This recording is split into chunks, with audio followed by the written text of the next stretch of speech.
Humanity. The emergence of humans as a species was one of the most significant events in Earth's history. While the age of the Earth is more than 4.5 billion years, humans appeared on the planet only about 250,000 years ago. In this short time, however, humans have created a remarkable civilization, learned to exploit a range of natural resources, and adapted to survive in the face of many climatic difficulties and natural disasters. However, the demographic processes of recent decades, particularly those associated with low fertility rates in the developed world, make us wonder whether man is failing to adapt to the impact of the development of his own civilization. Are we witnessing a turning point in human history, or just the beginning of human extinction? Will man be only a temporary ephemera in the history of the cosmos? Or is this a new challenge that man can rise to? Welcome to the 20s Report. Today's episode is sponsored by the Walnut Fund. Ever thought about investing in walnut trees? It might sound a little nutty, but it's actually pretty smart. The Walnut Fund collects investments to plant and grow walnut orchards. To help people see how it works, the Walnut Fund has a simple calculator on their website. This tool shows you how much you can earn from your investment. Usually, you start seeing returns around the 4th year. You can expect to make a passive income each year for the next 35 plus years. On average, people make about 20% back each year, and the Walnut Fund team handles all the costs and work. So far, they have planted 12,000 walnut trees in Europe. They are also starting a new big farm with the room for over 25,000 walnut trees. And this will be their biggest walnut orchard. Even the German TV channel Galileo made a short documentary about them. If you are curious about planting a financial tree for the future, head to their website to learn more. Mankind was born in Africa, and as a result of migration, it settled later in other areas of Asia and Europe. Prehistoric population estimates suggest that the world population of Homo sapiens was only 2 million in 50,000 BC. This population grew gradually and very slowly, reaching 5 million by 8000 BC. But periods of population growth were interspersed with periods of local decline. The reason for this was that for most of human history, Homo sapiens functioned as hunter-gatherers, and the number of people in a given area was determined by the availability of food and the incidence of disease. When the population of an area grew beyond the capacity of the area to support such a population, there was a mortality catastrophe as a result of famine and disease, combined with the debilitation and death of those able to maintain the social fabric. Over time, wars between different human populations began to take on a certain significance as a result of deaths caused by warfare, destruction, and the frequent periods of famine and epidemics that followed wars, reducing the capacity for population growth. Over time, however, people learned how to increase the availability of food and protect themselves from starvation. This was achieved through the spread of animal husbandry and agriculture, such as the cultivation of figs, peas, and cereals in the Middle East, rice and millet in China, and maize in Central America, which laid the foundations for population growth. By 5000 BC, the population of Europe was estimated at 3 million, living mainly in the climatically favorable areas of the Mediterranean basin. At the same time, the main population centers in Asia were around the East China Sea and the Indian Peninsula, including the Ganges Valley. The population of Asia was about 9 million. In the Middle East, the most densely populated areas were Anatolia and the Fertile Crescent along the Euphrates, Tigris, through Syria to the Jordan Valley. In Africa, the population lived mainly in the Nile Delta. In the Americas, the population was concentrated in Central America. The slow spread of the ability to control nature meant that the world's population grew more rapidly, but still relatively slowly. 1,000 years before Christ, it was 125 million. In the first year of our era, 240 million. And 1,000 years later, 335. It was not until the second millennium that population growth began to accelerate. In 1300, the world population was 435 million. In 1500, 480 million. And in 1700, 645 million. Throughout this period, however, humanity still had problems with epidemics. The largest of these caused enormous loss of life and did not spare the elite. Suffice it to say that the victim of the Athenian pestilence, which broke out during the Peloponnesian War, and the siege of Athens by Sparta, and which was also the greatest epidemic in ancient Hellada, was Pericles himself. 1 in 3 people in the Roman Empire died from the Antonine Plague, the worst epidemic in ancient Rome. Even 2 emperors, including the philosopher emperor Marcus Aurelius, lost their lives. The Justinian Plague, which began in Byzantium in the mid-6th century, claimed an even greater number of victims. Some estimates suggest that as many as 100 million people may have died as a result of several waves. The greatest epidemic of the Middle Ages, the plague known as the Black Death, claimed between 25 and 50 million victims, killing up to the half of the continent's population. The toll was even higher in successive waves of epidemics in Mexico, where previously unknown diseases introduced from Europe caused a mass extinction in the 16th century, wiping out most of the indigenous population. At the turn of the 18th and 19th centuries, however, a real revolution began in Europe. A demographic explosion began, the result of the most fundamental demographic change in human history, known as the demographic transition. What did it consist of? The first stage of the demographic transition covers almost the entire history of mankind, up to the Industrial Revolution. For most of it, the number of children a woman would have was determined primarily by the length of time she remained in a relationship with a man. However, difficult living conditions meant that either the mother or the father often died before the woman reached the age of biological unfitness to have children. Nevertheless, for the most of human history, it is estimated that a woman gave birth to an average of about 6 children. However, such large numbers of births did not contribute significantly to population growth due to high mortality rates, especially of infants and young children. It is estimated that between 40 and 50% of girls born did not live to the age of first menstruation, the age of acquiring the ability to have children of their own. The average age at which the first child was born was close to 25, and this age was rarely lived to more than an average of 1 daughter. Thus, the high fertility rate was offset by a relatively low life expectancy, which meant that the population did not change significantly. This is the first stage of the demographic transition. In the 18th century, the first European countries entered a second phase, the phase of increasing life expectancy. This was driven by medical discoveries, such as the breakthrough discovery of the smallpox vaccine in 1796, improvements in hygiene, and the increased availability of clean water.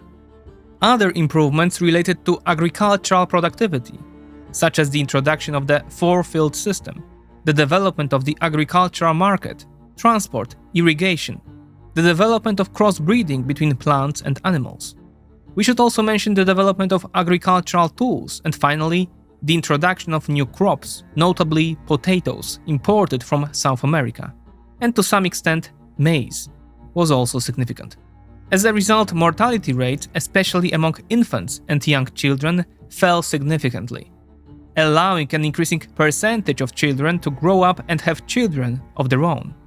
Importantly, fertility rates also remained high during this period, due to pro-child norms, including high religiosity and a lack of individual need to reduce birth rates. As a result, the population began to grow rapidly. The third stage is one in which mortality fell as a result of further medical discoveries and improvements in hygiene, such as the spread of water supply, sanitation, and latrines. But in this phase, fertility rates also began to fall, partly because of economic development that favors urbanization, or the spread of norms that favor birth control. Nevertheless, the decline in mortality is still faster than the decline in fertility, and the population continues to grow rapidly. Stage 4 is the stage in which medical and healthcare advances continue to contribute to the decline in mortality. But fertility declines at the same rate, so that population growth slows and begins to stabilize. Nevertheless, the population is already significantly larger than in stage 1. Stage 5 is the current stage, the stage of greatest uncertainty, because it is not clear whether this is the final stage of the demographic transition or the next transitional stage. In this stage, fertility falls so much that it is no longer sufficient to maintain the stability of the population, which begins to decline. Hygiene and medicine are already at very high levels, so people live long and rarely die young. But this is still not enough to keep the population from falling. The future of humanity depends on whether stage 5 is the final stage of the demographic transition or whether we find a way to increase fertility rates. So much for the theory. What has happened in practice? Different countries around the world entered the next stages of the demographic transition at different times, and the length of the different stages varied too. France was the first country to enter the second stage of longevity. France was also the first country to begin a fertility decline, triggered by the change in values in the 18th century associated with secularization and the intensification of the birth control process. Subsequently, the fertility decline spread from west to east in successive European countries, including Germany, Poland, the Czech Republic, and also England, and later southwards to Italy and Spain. As a result of the second and third stages of the demographic transition, Europe's population grew enormously, from less than 225 million in 1820 to almost 500 million in 1913, despite the departure of almost 60 million emigrants from Europe to the New World, mainly to North America. The war losses of the First World War, which resulted in 13 million deaths in Europe, and the subsequent Spanish flu, which claimed 2.6 million lives in Europe, were quickly compensated for. By 1924, Europe's population had already exceeded that of 1913, only to reach almost 580 million 15 years later, in 1939, on the eve of the Second World War. The uneven start to the different stages of the demographic transition in different countries and regions also had a significant impact on the population shares between countries. In Napoleonic times, France was the most populous country in Europe, excluding Russia, with a population of around 30 million. The population of France at the beginning of the 19th century was twice that of Germany, and larger than that of Austria or the Italian states. This gave Napoleon a demographic advantage, which he used efficiently to raise and replenish armies that overran much of Europe within a decade. But throughout the 19th century, the birth rate in Germany was significantly higher than in France, and population growth was much faster than on the Rhine. So that by the second half of the 19th century, the two countries' populations were equal. By the start of the First World War, Germany's population of over 66 million was almost 60% larger than France's, and by the eve of the Second World War, with a population of almost 70 million, Germany was already 2/3 more populous than France. Meanwhile, at the start of the two wars, France's population was almost identical, at just around 41 million. As mentioned above, the effect of secularization and birth control in France from the mid-18th century was a much lower fertility rate than in other countries, followed by much slower population growth. But the authorities began to take action. As early as 1791, during the French Revolution, tax breaks were introduced for families with at least 3 children. But the real shock was the loss of Alsace-Lorraine to Germany in 1870, which made the French aware of the worsening demographic situation. According to the French demographer and historian Hervé Lebrun, quote, Population growth became a Republican value, on par with liberty, equality, and fraternity." Unquote. In the 1930s, the first family benefit schemes were introduced, and in 1939, the Family Code was adopted, which explicitly expressed the pro-natalist aims of family policy. After 1945, Charles de Gaulle played a major role in shaping demographic policy. The fundamental aim of his policy was to restore the glory of France by encouraging and stimulating fertility. The de Gaulle government defined population policy as a priority of the French state. After the Second World War, Europe was already well advanced in its fertility decline. In 1975, the fertility rate in Europe had fallen below the replacement level of 2.1 children per woman. And since 1990, almost 35 years ago, the fertility rate in Europe has been around 1.5. Europe is therefore the first continent to enter stage 5 of the demographic transition.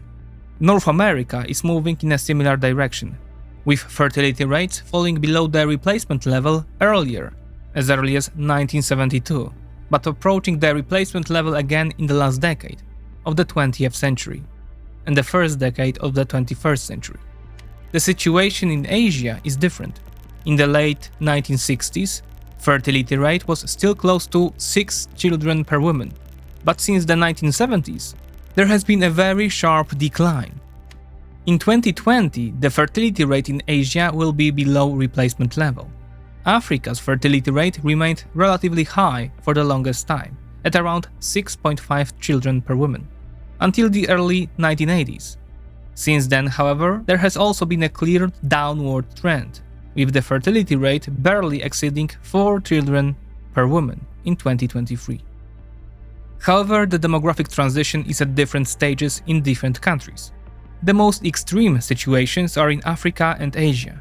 In Africa, the most developed countries, such as South Africa, Tunisia, or Morocco, have experienced a decline in fertility rates since the second half of the 1960s, and are now close to replacement levels. On the other hand, there are the poorest countries, such as Chad, Mali, Niger, or the Democratic Republic of the Congo. But even in these countries, there has been a clear downward trend in recent years, from at least 15 years ago. Asia, on the other hand, is a continent where the transition from high to very low fertility has been extremely rapid. South Korea took 24 years to go from a fertility rate of 6 children per woman to below replacement level. In China, where such a change started 10 years later, it took only 22 years to achieve such a significant fertility decline. The exception among the Far East countries is Japan, where fertility was already relatively low in the 1950s, fell below replacement level by the end of this decade, and remained low ever since. But one of the clear leaders in fertility decline is Iran. In the country ruled by the Ayatollahs, it took only the last 15 years of the 20th century for the fertility rate to fall from 6 children to below replacement level. India, the world's most populous country, took a little longer, but has also gone down this path, while Bangladesh, a country with a population half that of the United States, is barely below replacement level. In Asia, too, the last countries with high fertility rates have started to decline. This began in Pakistan in the 1990s, and in Afghanistan a decade later. Fertility rates are therefore heading for their lowest levels on all continents, although they are currently at different levels, and the decline is staggered over time. From a global perspective, UN demographic projections to the end of the century show that by the end of the middle of the 21st century, that is in about 25 years, human fertility will fall below replacement level. By the end of the 21st century, all continents, including Africa, will have fertility rates below an average of 2.1 children per woman. Even if the global fertility decline is slower than projected, mainly because of a slower decline in Africa, it is still expected to occur. Due to human biological limitations, the possibility of increasing life expectancy is limited. Therefore, a fertility rate well below replacement level will sooner or later lead to the onset of population decline. Let's look at the world history. Since the 90th century, we have seen a real demographic explosion. The world reached the first billion inhabitants in its history in 1818. It took 105 years to reach the second, only 36 years for the third, and only 15 years for the fourth. Later, humanity has regularly passed the billion mark every 12 years, most recently reaching 8 billion in 2022. But UN projections show that we'll have to wait longer for the next billion. It will take 15 years to reach the 9th, and another 23 years to reach the 10th. And that is when population growth will start to come to a halt. From the 1980s, when a peak of around 10.3 billion is expected, the world's population will begin to decline. This decline will be in Europe, which has already started to decline from 2021 onwards, in Asia, which is expected to peak in the 2050s, and in South America. Africa's population will continue to grow, but at increasingly slower rate from the second half of the 21st century onwards, and will not be able to compensate for the population decline in the other continents, and will itself approach a peak that is expected to reach in the next century, at which point Africa will also enter a period of population decline. As we can see, the planet is not threatened by overpopulation. Humanity is threatened by the exact opposite, a progressive, never-ending decline in population. If it turns out that stage 5 of the demographic transition is not the next transitional stage, but the last stage of human history. So where does the popular thesis of global overpopulation come from? One have to go back to the end of the 18th century. In 1798, the English economist Thomas Malthus published an essay on the principle of population. According to Malthus, the Earth's population grows exponentially, while the production of basic goods, especially food, grows linearly. As a result, there will eventually be a phenomenon known as the Malthusian trap, in which population growth will outstrip humanity's ability to feed itself, leading inevitably to famine, poverty, the spread of disease, and wars over resources. Malthus therefore argued for a limit to population growth. In the 20th century, however, thanks to the Industrial Revolution, which among other things led to the significant increase in agricultural productivity mentioned above, this phenomenon did not occur, because although the population grew rapidly, humanity was able to keep up with feeding it. Malthusian thought had a renaissance in the 1960s and 1970s, when the Neo-Malthusian movement emerged in the midst of a significant world population growth. Its main positions were Paul Ehrlich's 1968 book The Population Bomb and the 1972 Club of Rome report Barriers to Growth. The authors argued that population growth is slower than agricultural productivity growth and leads to the consumption of land resources, advocating the reduction of fertility through the spread of contraception and abortion, and if necessary, the reduction of fertility by forced methods. Meanwhile, another revolution in productivity was already taking place in world agriculture, which was termed the Green Revolution, resulting from the spread of mechanization, fertilizers, plant protection products, or the introduction of new varieties. At the same time, Julian Simon, among others, pointed out that mankind was able to discover over time the use of many resources that had hitherto been regarded as useless, and thus achieve viability. To corroborate Simon's words, let's recall the relatively short but significant career of oil, natural gas, and uranium as energy sources, for which mankind has relatively recently found a use, or the rare earth metals. Although the world's population has more than doubled since these reports were published, the history of this time shows that population growth has not been associated with an increase in poverty. In fact, in recent decades, there has been a spectacular decline in poverty. And if there is a significant scourge of hunger somewhere, it is the result of wars, corruption, or state weakness. As we can see, The scare of overpopulation, still present in many science fiction books or films, simply does not apply to the most likely future. The question is the opposite. To what extent low fertility is a problem?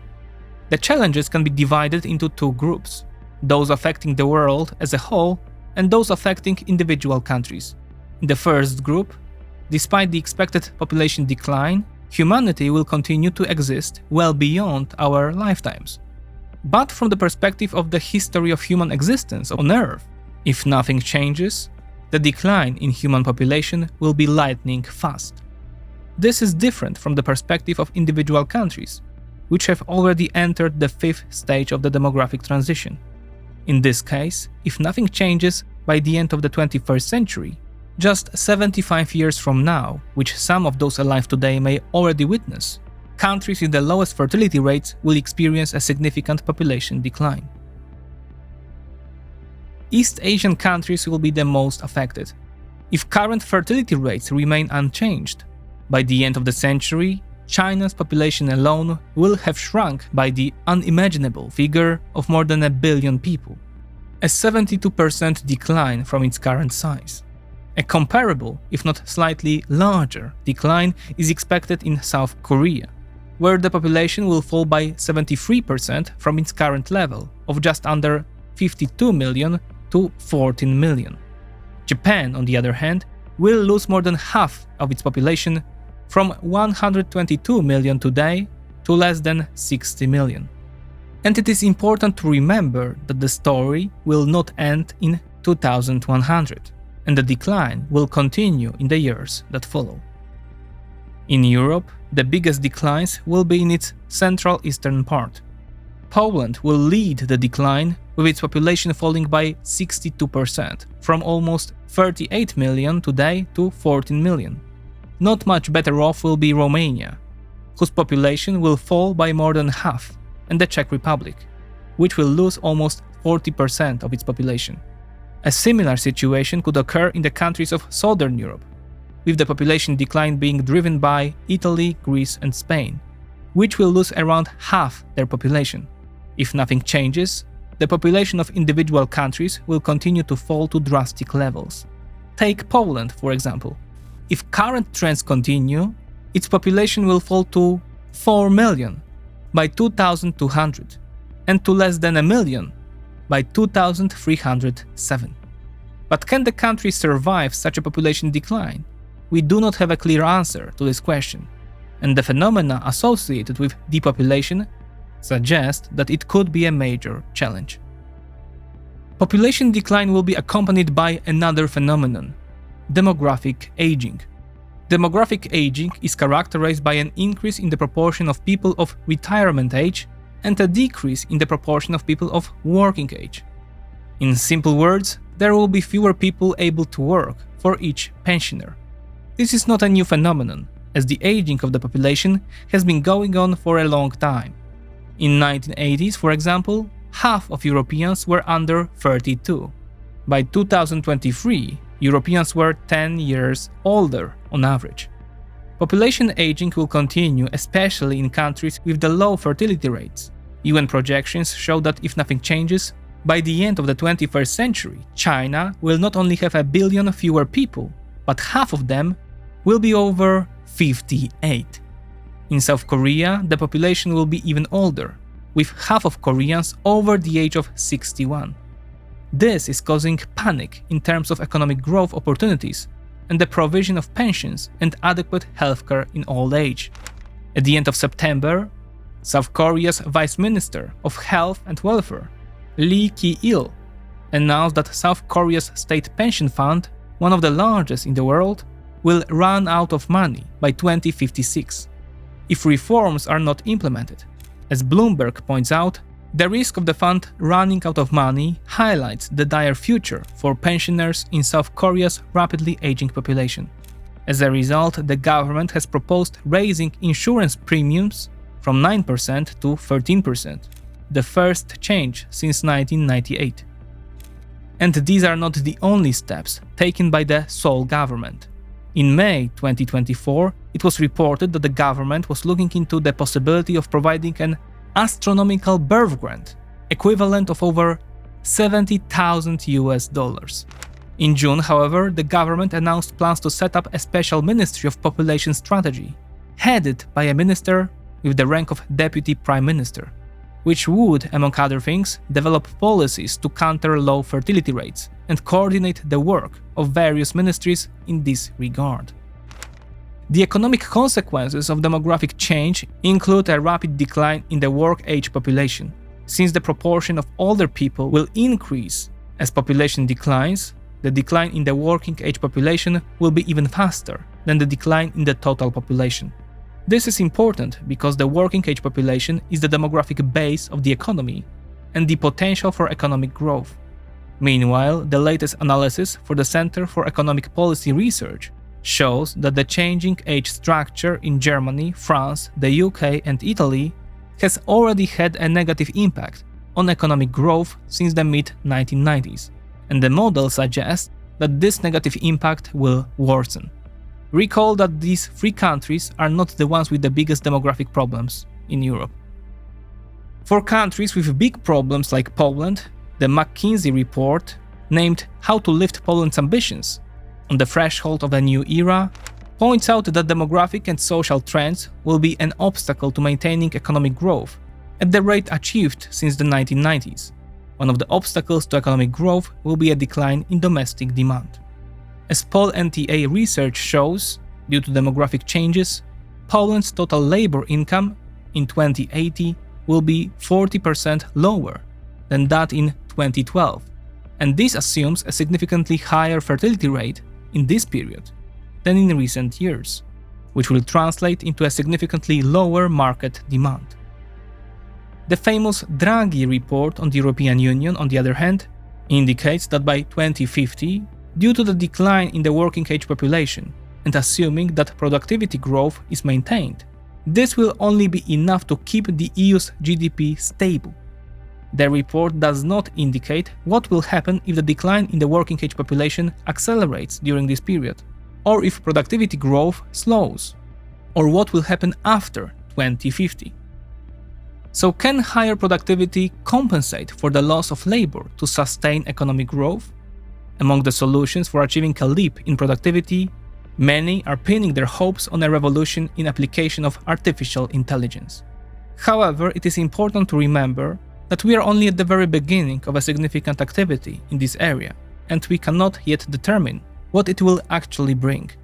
While investment in its development is growing rapidly, the list of obstacles to overcome is very long, including the limits of computing power, the quality of models, legal issues, data protection, or even the bias of AI towards political issues.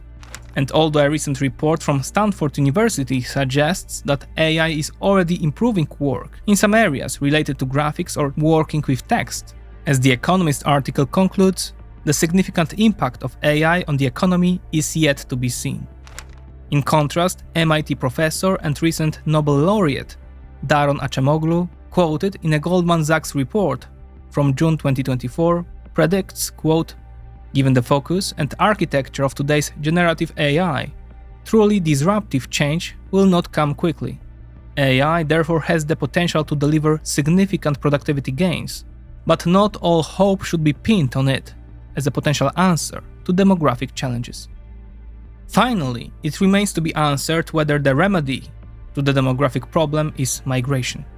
From the perspective of the human population of the entire world, of course not, as displacement does not change the total population of the planet. However, the answer to the question of whether migration can be a remedy for individual countries with low fertility rates was already settled at the beginning of the 21st century, when UN demographers drew up a model of what kind of migration European countries might need in order to be able to reproduce the population numbers that are being lost due to low fertility rates. According to these calculations, in order for Europe to maintain a stable population over 50 years, it would need to attract more than 95 million migrants during this time. And to maintain a stable working-age population, the number of migrants would need to exceed 160 million during this time. it is difficult to expect that it would be possible to attract such a number of migrants with adequate adaptability. The conclusion is therefore that migration is not the solution to demographic problems. Selective migration and the brain drain of highly competent people may contribute to falling vacancies in highly specialized areas, but it is still not enough to bridge the demographic gap in all areas. It should be noted, therefore, that the solution to the demographic challenge lies in increasing fertility rates. This is essential not only for the long-term survival of humanity on Earth, but also for the development and even endurance of individual states and nations. To increase fertility, the focus must be on the most developed countries, as it is in these nations that fertility rates are dropping far below replacement levels. The factors limiting fertility in the most developed countries are universal, although each is of different magnitude from country to country, and therefore affects the total fertility rate of a country more strongly in one country and less in another. In presenting the various barriers, we need one country to serve as an example. The ideal candidate is Poland. It is not only because it is the author's home country, but more importantly, because this country has one of the lowest fertility rates in the world. On the one hand, Poland, after the collapse of the communism in the 1990s, is the undisputed European leader in economic growth, and after the outbreak of the Russian-Ukrainian war, Poland took in millions of war refugees, who were given shelter in their own homes by Polish citizens, some of whom stayed for longer. On the other hand, Poland is a country with one of the lowest fertility rates in the world, and according to estimates for 2024, the second lowest in Europe, except, of course, for the war-ravaged Ukraine. So what are the most important aspects influencing fertility rates? Of course, for each of us, the decision to start a family will be determined by other factors. However, there is no doubt that, usually, first you need a relationship that gives you a sense of security, commitment from your partner, and at least some guarantee of permanence. The features of such a relationship are usually best fulfilled by marriage. In Poland, especially young people thinking about children want to precede their efforts to have offspring with marriage. The lack of a relationship with such characteristics, in the vast majority of cases, practically eliminates the possibility of having children. In Poland, 40% of persons aged 20 to 39, that is the group in which significantly more than 90% of children are born, are not in any relationship, and therefore in practice have no possibility of having their own offspring.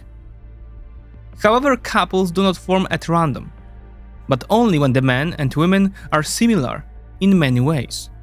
The most important from the point of view of the decision to have children is similarity in terms of socioeconomic status. This is influenced by many things, such as occupation, income, social status, or education. Research, including that summarized in David Bass's famous book The Evolution of Desire, shows that while it is important for a man and a woman to have similar status, known as homogamy, ideally the man should have slightly higher status, known as hypergamy. This may be a politically incorrect observation, but these are the facts. At the most general level, in the long run, social status is most influenced by education, which for example determines future earnings and is the basis for opening more doors to social advancement over time. In the developed world, however, there is a widespread education gap, with a higher proportion of young women than men in higher education. This gap is particularly large in Central and Eastern European countries. In Poland, more than half of young women and only 1 in 3 men have completed tertiary education. That is, the gap is almost 20 percentage points, although in some countries of the region the gap is even higher. As a result, a significant proportion of women with tertiary education will never find a partner and have children, as will a proportion of men with secondary and vocational education. However, if we assume that a couple is building a successful relationship, we face another obstacle: job instability. The lack of a sense of predictability of future income leads couples not only to refrain from trying to have a child, but also often to decide against marriage. The reason for this is the multiple employment of one person on temporary contracts. This is a major obstacle to having children, especially in Western European countries, but also in Poland, where the proportion of young people in temporary employment is particularly high. And this is not the only work-related challenge. For the decision to have a first child, it is important for parents to work full-time, which at the beginning of labor market activity provides relatively the highest possible earnings.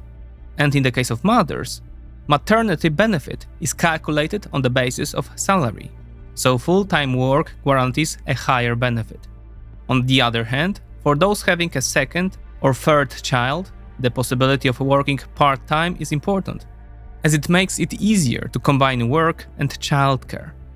While the availability of part-time work is not a significant problem in Western or Northern European countries, with more women working part-time than full-time in Switzerland, Austria or the Netherlands, very few women in Central and Eastern Europe, including Poland, have this opportunity. It is important to note that with the region's rapid income growth, low wages are less of a factor in explaining the low share of part-time work. Instead, the bigger challenge is the inflexibility of the labor market. Work flexibility from the perspective of parents is particularly important in the first years after the birth of a child, when parents are wondering how to take care of the child while it is still very young, and how to combine care and income generation for the family.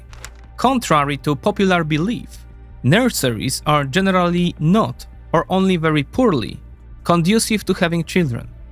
Much more effective are relatively long and well-paid leaves after the birth of a child, which allows parents, especially mothers, to concentrate on the child, while maintaining the family's financial security and avoiding the stress of having to combine work with childcare. In this respect, Central and Eastern European countries, such as the Czech Republic, Lithuania, Latvia, Poland or Romania, offer a better deal for parents, often with substantial benefits for more than a year, while countries in the west and north of the continent focus on the provision of nurseries. The willingness to have children is also strongly linked to housing conditions. High prices relative to median wages reduce their availability, leading people to postpone having children and often to give up. In addition, high prices increase the propensity to buy smaller and smaller dwellings, limiting the possibility of having more than one child. The most expensive place in the world in terms of housing affordability is currently Hong Kong, where 19 times the average annual family income is needed to buy an average-sized home. It is estimated that rising housing prices in Hong Kong between 1971 and 2005 accounted for as much as 65% of the decline in the fertility rate over this period, which fell from 3.46 to just 0.96 children per woman. It should be added that having children is the best facilitated by owning a single-family home. In Poland, owning instead of renting a house is also important for having the first child. The family background of potential parents is also important for fertility. People who come from families that have broken up, whether married parents have divorced or those in an informal relationship have separated, are at greater risk of their own relationship breaking up. This weakens the perception of marriage as an essentially permanent and therefore secure relationship, and reduces the ability of adult children to have their own.